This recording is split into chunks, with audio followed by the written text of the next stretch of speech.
Hello and welcome to The Confident Commit, the podcast for anyone who wants to join the conversation about delivering software faster and better. If you're looking to build a trusted ship, tune in, let's confidently commit. Today we're live at KubeCon. We have no idea what episode number this is because we're doing tons of these. And I'm really excited to be joined by two folks from Pulumi, developer advocates Matt Stratton and Kat Cosgrove. Hey. Thanks so much for joining me today. Yeah, thanks for having us. It's a little bit weird being in person, but it's cool. It's exciting. Yeah, just a little bit of back. Oh, sorry, go ahead. I was going to say, it's really weird to do like a podcast interview in person because I don't even know where to look. That's right. You know, and we've been discussing the fact that we don't know how to be in person anymore. Like we just don't even know how to talk to each other. We've never filmed one of these live, so it's gonna be awesome though. I'm super excited to fix it all in this conversation. Yeah, exactly. It'll be great. It'll be great. So we're testing out some new gear. We're having some new conversations. It's gonna be exciting. So anyway, let's start at the beginning though. Let's talk a little bit about Pulumi, about infrastructure as code, and what it is that you all are doing in this business. Well, that's a lot. Okay. Pick anywhere you want. Let's just talk about these 17 things. Yeah, do it. Pick one. So I think just even think about infrastructure as code. So I've been kind of around the infrastructure as code space for a while. I was using Puppet back in the day, and then I was part of the Chef community for a long time, worked at Chef for a while, kind of now back here at Pulumi. And I think it's interesting to sort of look through the evolution of what IAC has meant. And to me, I think it's interesting to think about, like, we've talked about treating our infrastructure as code, but really that's not what we've been doing. We've been deploying infrastructure using code, which might sound like it's splitting a hair or being pedantic, but I've always liked the idea to think about the infrastructure itself as codified and versioned and things like that versus because in a way, bash scripts that deploy things, that could be infrastructure as code. It bashes code, I'll say it, right? You know, so I think, and that's the thing with Pulumi, what's interesting to me and when I started to get involved with Pulumi, so much of this, I was like, what we're trying to do and what people are wanting is what people were wanting Chef to be, and we just weren't in that world. Like the cloud world is very different than the on-prem world when you're trying to write infra code to configure an Apache server running, on Linux or something like that versus resources in the cloud. It's a lot easier in a lot of ways to have some predictability because there's only so many things. If you look at a Linux box, there's hundreds of thousands of configuration parameters and you don't know which ones you care about or which ones you don't. Cloud resources, there's an API, there's certain parts of it, it's either set or it's not, right? Yeah. So that kind of makes it what's interesting to me. Yeah, well, I really like that insight. And as we go over to you, Kat, this is KubeCon, but it's also Cloud Native Con, right? Yeah. So there's something about that different perspective of what even is your infrastructure that probably ties a lot to why we're here, but to what you're thinking about as you build stuff at Pulumi. Yeah, so my journey to infrastructure as code is not the same as Matt's. I have not been around it for a bajillion years, and in fact, I've never actually worked in ops. I first got into cloud native and actually dealing with infrastructure myself when I was an embedded Linux engineer at JFrog. I needed to make Kubernetes run on a Raspberry Pi, and at the time the only way to do that was K3s, and this was before K3s was really robust and reliable, so it was a gigantic pain in the ass. And I learned very quickly that I did not like YAML at all. I didn't like touching it. It was too easy to make a mistake. It was too easy to have an indentation error. The schemas weren't consistent across tools. I did not like it at all. And I ended up writing a crappy Python CLI to generate YAML for me. And I didn't at the time know that there were tools that existed that would do something sort of like that. So when I heard there was a way that I could both keep writing Python and never have to touch YAML again directly, I was pretty thrilled. We deal with a lot of YAML in Cloud Native. We derisively get called, YAML engineers and whatnot. So not having to deal with it directly. It still exists, it's still there. It gets generated, but I don't have to touch it. I'm super duper lazy, so I really love that. I am incredibly lazy, and I think being lazy is a good quality in an engineer, actually. I think absolutely, and I think I would call it leaning into the laziness. Yeah. Like what you just described, going from, okay, yes, there's YAML, but I know there's a better way to do it, so I'm going to go one step above that. Yeah. Is a great way to discover product needs. It right? is. Like what are people doing to solve the problems that you've created for them? What can you just do that for them, sort of thing, right? So I think that's a really interesting. How way far to away think can about we it. abstract this? Right, exactly. Although it's interesting, this is like usually somewhere near the end of my conversations that we end up here, but as we get to, the no code, low code in this model that, none of this stuff you even need to worry about, I'll just drag and drop these boxes and everything will work perfectly, is not an experience that I've managed to get my head around quite yet, No, or it's not believe in, something I guess I've I would managed say. to either. Like, So it's that sweet spot of laziness, I guess we'll call it. So there's two things to unpack there. One is like, I know we make some hay out of saying like, because I'm lazy, I do this, but it's really just about being effective and what's the best. I want to get as much done as I can with as little effort as possible, and I don't think that's actually laziness. That's I say laziness to make it funny. Yeah. But that's actually a super important quality in any employee ever, but especially in an engineer. Absolutely. You want to do the things that require your creativity, and then also there's here what are we how many over 10 years since the continuous delivery book, but there's a passage in that book that always resonates to me, which is asking highly skilled people to do repetitive tasks that require a high level of skill is the surest way to introduce error short of sleep deprivation or inebriation. That's sort of the thing. We have this stuff where it requires you to have a high level of technical skill, but it's not using that skill and having to do that. So that's really where all the automation of columns and DevOps kind of comes back from, which is it's not that you're above it, but it's just sort of saying there's parts that require human creativity, human things,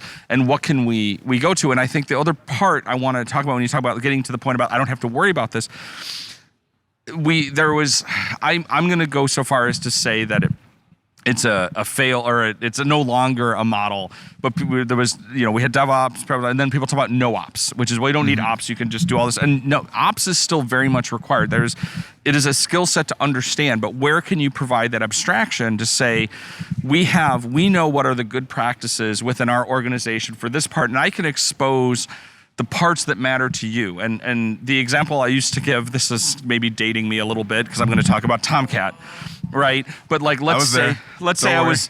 I feel so young. I feel so young and cool right now. Like, This I'll is talk how about Kat feels Tomcat every time we all talk, day. is she feels young and cool.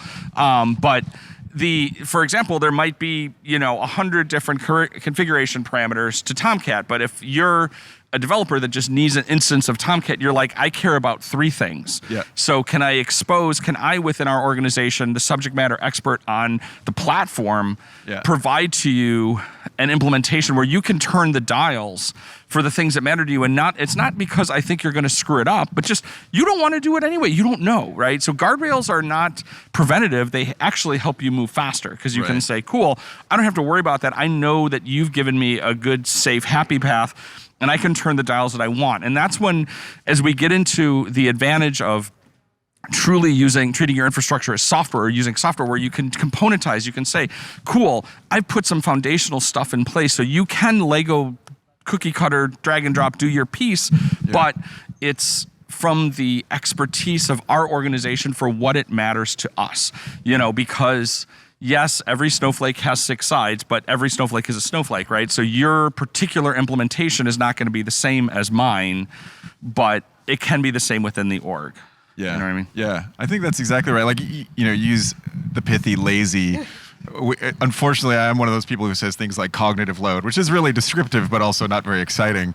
And I think if you were lazier, you wouldn't say cognitive load, because that's a lot of words to say. Exactly. I'll work on that. But, you mentioned platform in there, and sort of taking practices and pushing them down and basically making it possible for others to then work on top of it, which I think ties back into that. It's like, I don't want to do these things all day, right? Yeah. I want to do the thing that requires my creativity. And it's interesting, like, I wasn't expecting embedded engineer basically as the basis to like cloud infrastructure, because I don't necessarily Nobody think of ever those does. things together. But, I think that my limited experience with embedded is you know a lot about the inner workings of the machine, and maybe at some point say, I would love to work a level above this. Like, I'm not sure if that's what sort of drove you there, but It was falling into developer advocacy that did it, actually. We built something really cool, and nobody else on my team wanted to talk about it. So I talked about it, and people liked watching me talk. So I kind of just like shifted from there and ended up working. I was working at JFrog. So instead of just doing embedded stuff, I was talking about like Artifactory and whatever else. But I have a thing related to what Maddie said about like engineers not necessarily needing to do like menial tasks. I say this and I think like every single talk I give, but repeatedly in a talk I give on the history of CI/CD, that like humans are actually like notoriously bad at repetitive tasks.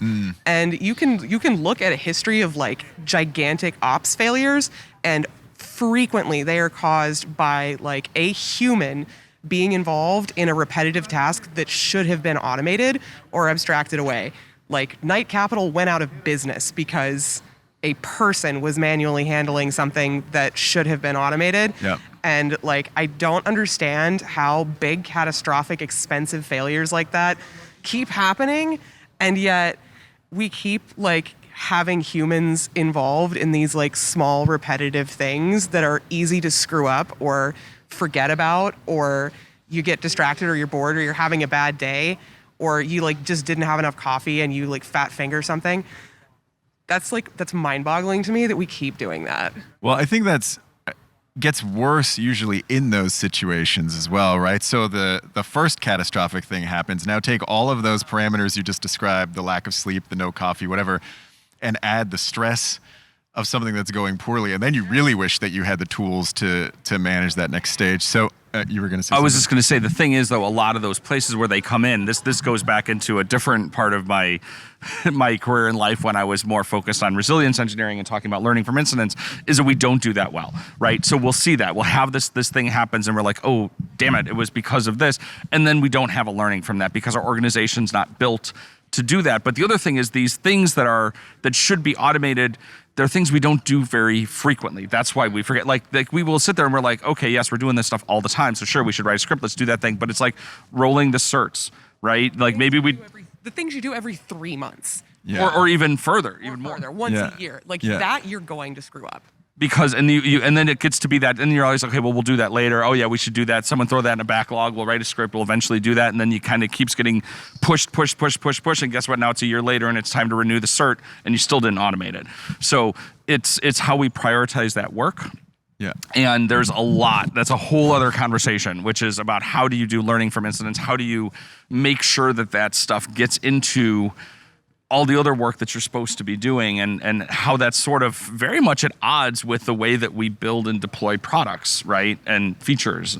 Well, so I love this subject because we talk about delivering software faster and better. That's what we care about. And one of the things that I've come to think a lot about lately is you need to have failed a few times to build your confidence, meaning until you've seen what it's like and actually lived through, I think you actually move slower, because you have this fear of the unknown, right? Like, I don't even know what it would be like to fail, so I'm going to be super, super cautious, versus I know what's risky and where I should be cautious, and I know that this is a thing I can recover from. So I'm curious your thoughts on that, and then if you have any interesting stories.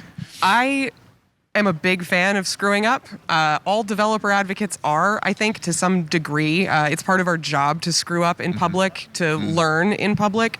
So I'm a big fan of failure. I don't like the move fast and break things deal at all. I hate that. I think it's an anti-pattern, and it's gross and kind of toxic to keep saying that. But I do think it's important to get comfortable with the idea of failure, of things not going perfectly, because things are going to fail eventually. Like, you are going to push a bad update. That is going to happen. That is a fact. It's unavoidable. It doesn't matter how secure your system is, how thorough your tests are. Nobody is writing perfect code. There is going to be a bug. That's okay. What matters is how you can react under pressure when something eventually goes wrong. So I don't think you necessarily need to experience failure, though I'm very comfortable with it. I think you need to be comfortable with the fact that that there is going to be a failure, though. The two things, and we're going to back these up with research, these are not just our feelings, and generally we can go and give great thanks to Dr. Nicole Forsgren, because she's the one who made sure for a long time we were doing DevOps, we knew this was the right thing, but we didn't know why, and then Dr. Forsgren came along and said, here, have some science, right? So two things that come to mind about that. So one is if you look at Project Aristotle, which was Google's research project on what was common about high delivery teams. By the way, one thing that was not common about any of them was sitting in the same office and being in an office. So everybody that says we have to go back to work, whole other story. But one of the most important things was the level of psychological safety on the team. And that is your ability to make a mistake and feel trusted. And going back to that in just a second, the other piece to look at is when we look at the Western model of organizations, a generative organization or a highly performative organization is one in which failure leads to inquiry, right? It means we learn versus failure leading to punishment, right? Failure leading to, we're looking for reasons and excuses. It's like, wait, what can we learn from that? And so the thing with the psychological safety, it's really hard. And it's hard, and this is where I kind of would agree, where you sort of have to have experienced the failure, and it's not so much that you can say it's okay that I individually failed and I can deal with that myself, but I can see that this is actually what it's like in the org. I remember years and years ago, I was listening to someone who, on a podcast, we were talking about blameless postmortem, about blameless culture. And they said when they got to GitHub, there was a blameless culture. They said, I didn't believe that till I actually broke production and didn't get yelled at. Right. Like, you'll come into an argument, like, oh no, it's fine. We don't shoot the messenger, blameless. You're like, cool. I won't believe a word of it until I've experienced it. And that's unfortunate. That's because of so much scar tissue we have of organizations we've been in. So I do think it's important to experience failure within your organization, or at least see it. That's the other thing too. So that psychological state, everybody on the team doesn't individually have to have broken prod, but you have to see that someone did. And someone did, and someone didn't get like yelled at or fired over it. Right. Or even the thing is, I think you have to watch out, and this is for managers and leaders who are trying to say, how do I build more psychological safety? The easy part is, okay, well, yeah, I'm not going to fire you, I'm not going to yell, but there's subtle things that go through with how you reward that. It's even to the point, like I've talked to CEOs and CIOs when I was doing PagerDuty stuff about like, hey, when you get a P1 that turns out to not to be a P1, like you should celebrate that. Like just be like, awesome, I'm glad that we got alerted about this. If you're the CEO and you get woken up in the middle of the night about an issue, like be jazzed about it, right? And you actually feel like you have to almost be hokey and like go extra, but people have to know that like you're into it, like you appreciate that people were watching. Yeah. And on top of that, it's an okay thing. It's not a bad thing. Yeah. I think that's a really good call out. So it's experiencing it, but experiencing it in the organization and modeling or seeing modeled, I guess, what everyone has said up until that point, which is we have a blameless culture. We're going to treat you, with, or whatever. I'm not going to list out everything related to blameless, but like this will not be about the thing that happened to the person, but rather about what are our systems, how are we going to fix them, et cetera. And when you've experienced that, that's what creates the safety that allows you to push harder, to try more things. I just want to say, I always like to say, that I'm from Missouri, show me. So like I have to, you can tell me all you want, but we have to live it. I think my favorite part of talking to folks about these things is always the little sound bites. You're such a goober. That will also be one of my favorite sound bites. Glad we're entertaining. I love it. Right on. So as we look back, so take all of that. I mean, you're clearly both very passionate about the culture, the opportunity to drive, to succeed. I won't say to be lazy, but to level yourself up and focus on the things that are creative. So how does Pulumi and your sort of mission as an organization really support that for everybody else? Dealing with infrastructure has historically been a thing that's like largely the purview of ops people, and like web devs, for instance, may not touch it at all. They may not know much about it other than that Docker exists, right? And for me, this means that I get to use a tool in a programming language that's familiar to some of the people I mentor. I still work with a bunch of boot camp students. I didn't graduate from college. I went to a boot camp. And I still work with boot camp students, and I get to use Pulumi to teach like web dev students about infrastructure in a language that's already familiar to them. Mm-hmm. They don't have to use a new tool. They don't have to learn a domain-specific language or whatever.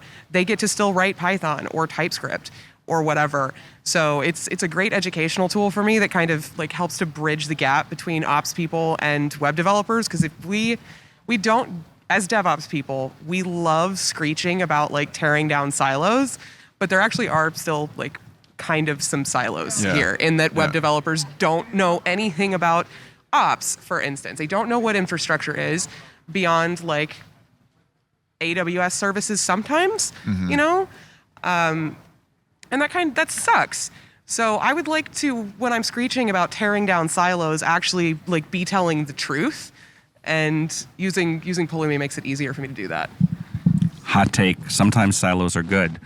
You know, so that's why I like to say we build bridges, right? Silos need to exist. There's subject matter expertise and there's domain expertise. Yeah. Not everybody can do everything, but I agree, which is like, how do you do that? And Jez Humble said before that like a version control system is a communication tool.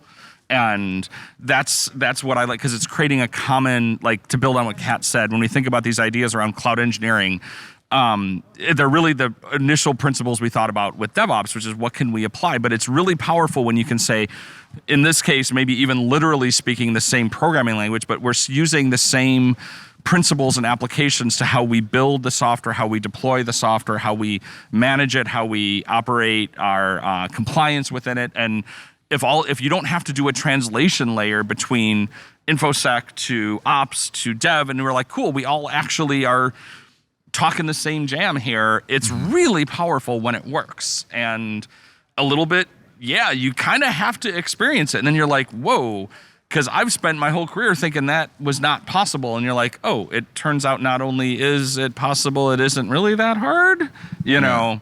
So I think to your point of the silos being good, which we'll call it a hot take. It's so agreeable that I'm not really sure that I can call it that. But I think that we've just changed the boundaries a little bit so that people own more of their area of expertise. Like a team that builds a service, let's just call it a service because that's what people do these days. Everything's a crud and app. operates that, right? Instead Everything's a crud app. it's mostly true. Mostly true. I think our whole goal in life is to build something that isn't. But that team understands their piece and can therefore own it end to end, right? To operate it in production. But that doesn't mean that they necessarily need to understand infrastructure. Yeah.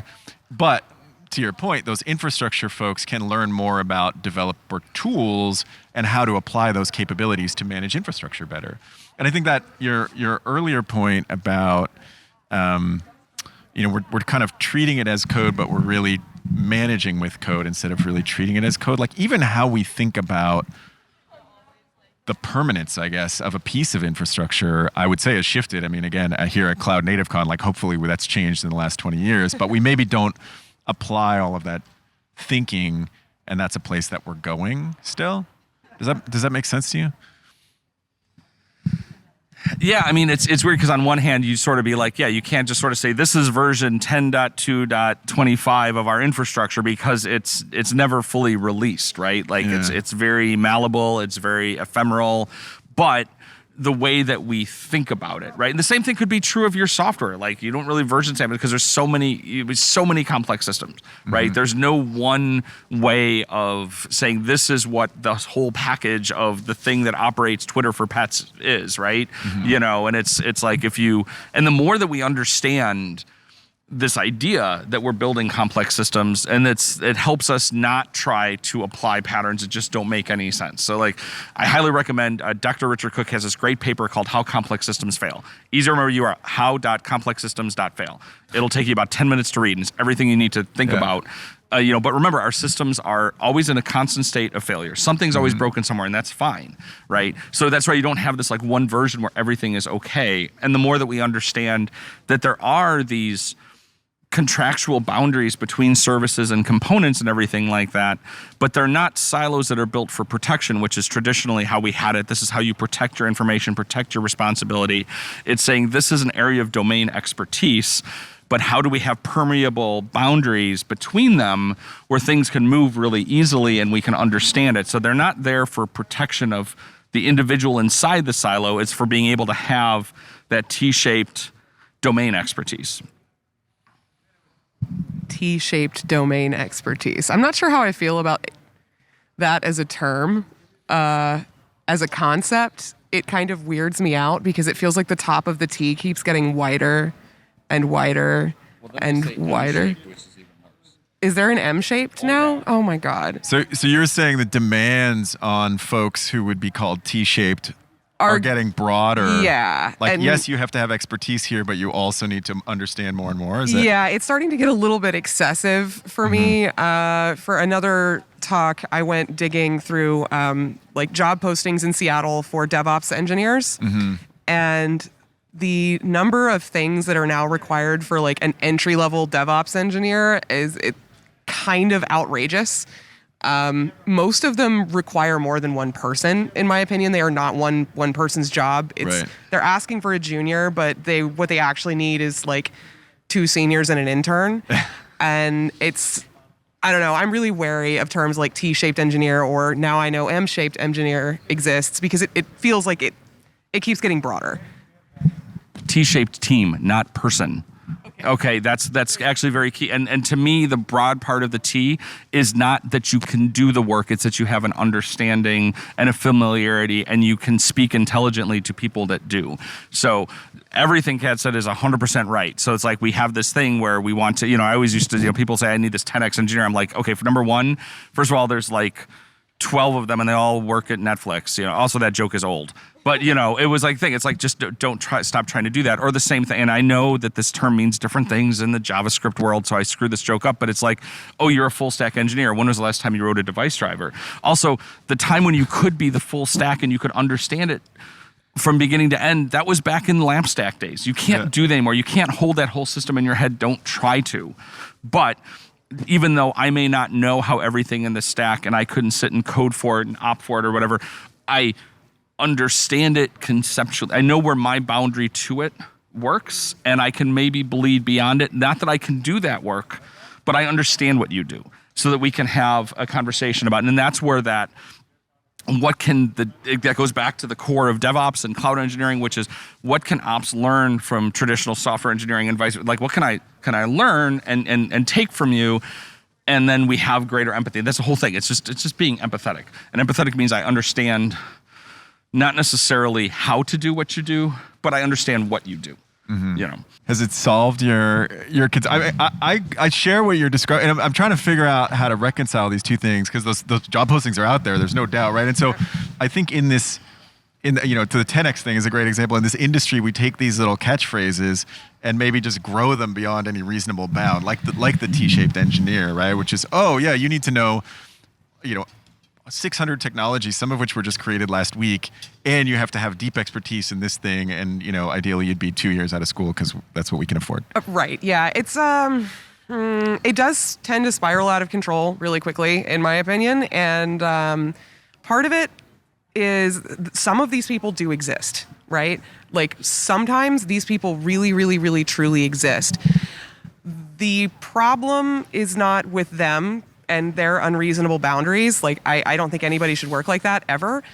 But the issue is with like management and leadership looking at those like 1 or 2 people out of 100 that can work like that and thinking, well, that's the standard now. That's not reasonable. I don't answer Slacks or emails after 5 p.m. unless it's an emergency. Somebody better be dead. And honestly, they're already dead, so it can wait till tomorrow, So it's on leadership, it's on management, it's on recruiting to realize that these expectations and these standards are unreasonable. Even if you do manage to find 1 or 2 people who will work like that for a while, one, they are probably miserable to work with. I have worked with those people, and they are universally, they bring the rest of the team down. 2, they are going to burn out really, really fast. Those people aren't going to work like that for long. And 3, you cannot expect other people to work like that. It's not fair. We're people, not machines, I think what this comes down to, when we think about what we were just talking about, or even as we think about issues that come up with the phrase shift left, and what that means is there's nuance to it. Yeah. And generally, we're all bad at nuance, especially online. But even in these conversations and stuff like that, where you sit here and you can say like, okay, there's context for what I'm saying. Yeah.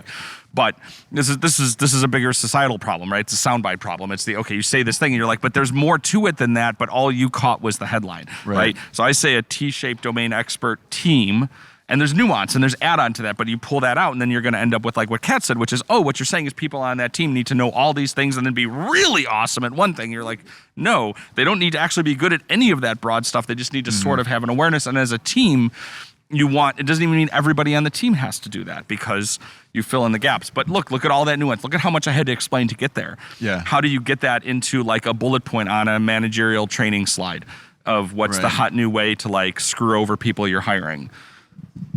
Instead, you hire me to come in and scream at your executive team. I will come yell at executive teams about bad hiring. Call me. I'm trying to decide what to do with that. I think that would be me. I'll be hiring you to come talk to me. So we can just have. I'm loving that we're having the conversation right here. So I think one of the key points that comes out of there that we keep hitting on is the individual and the team, right? Like and I think it's actually an interesting pattern of growth that a lot of organizations go through because you start really small and you are sort of founded on individuals, right? You've got a few folks. Maybe they're the original founders. They have a clear picture of where they're going. They understand the market. They understand the technology. Huge amount of context, short-circuited. And as that grows, the value of that is actually, to your point, at some point becomes detrimental, right? Because there's tribal knowledge or whatever we call it these days that's now stuck in someone's head instead of actually shared, and the unit at some point has to shift from the person to the team, right? In terms of where the strength is, you need to start optimizing for teams. And then you get lots of teams and you're trying to build platforms and isolate them from each other or give them at least reduced cognitive load, as I would say, meaning you don't need to understand everything everyone else in the organization is doing, right? And is that something that you've actually witnessed at Pulumi? Like now less about what you do as a company, but just in terms of the organization itself, where you've gone through that shift of individuals to teams? To be fair, neither of us have been Pulumi terribly long, so it's been what's shifted over the last few months. But other places, no, it's for sure. And that's actually, I've been through several startups that as they grow, right, and you sort of see where there's that number of, and I'm misremembering the term, but what the number is, but there's a number of like how many people you can actually know in an organization. 100? It's 100 or something, right? Dunbar's number. That was the one. Yeah. And so I saw that at, and there's sort of a thing that happens with companies as I'm there and as they grow, and I'm like, okay, we're getting to that stage where the scaling is different. But that's also why I think it's really important when you see like your founder CEO is not necessarily the CEO that takes you through every phase, because there's different ways, and that's true at the smaller level within your departmental organization, within your team. How do you do that? Because like you said, kind of when you're starting, like you don't have the luxury of saying like I can have specialization across the team because we only have 6 people that work in the whole company. Yeah. Okay, it's going to happen, right? But then as you grow, you have to say, how do you make that shift? Because it's what you need is that super scrappy startup, but it's not going to scale, right. And you're going to fall over, and you're also just not going to have people do as good of work. So I've seen that in, I was at Chef, as we grew, and then when it was PagerDuty as we grew, and none of it's like the things become terrible and awful or whatever, but you see the company changes. At least you hope it does, actually, because if it doesn't, then it kind of falls over. And then it's like, okay, where does that happen? And I remember, one of the founders that I worked with, he's like, it gets to that part where it's weird, where you're like, I looked around and realized I don't know everybody that works at the company I started. That happened at some point, right? Yeah. And it's okay, but then you're like, this is weird. And the same thing, it's like I say at Pulumi with our size right now, it's like we have a weekly all hands every week, and everybody can be on it. It's pretty cool. We're not gonna be able to do that for a whole lot more. You hit a point but it's to me where I feel comfortable. I like being in the place where I kind of know what everybody does in the company, and I know who are the right people to talk to and know them personally somewhat. But that's not, maybe there's some companies that work that way all the time. I don't know. It's about evolving, right, in different stages. Well, we got here we started out talking about systems and managing systems, and, it's unsurprising that systems quickly turn into people and managing people, right? I think we've all learned that. Well, Kat, Matt, thank you both for joining.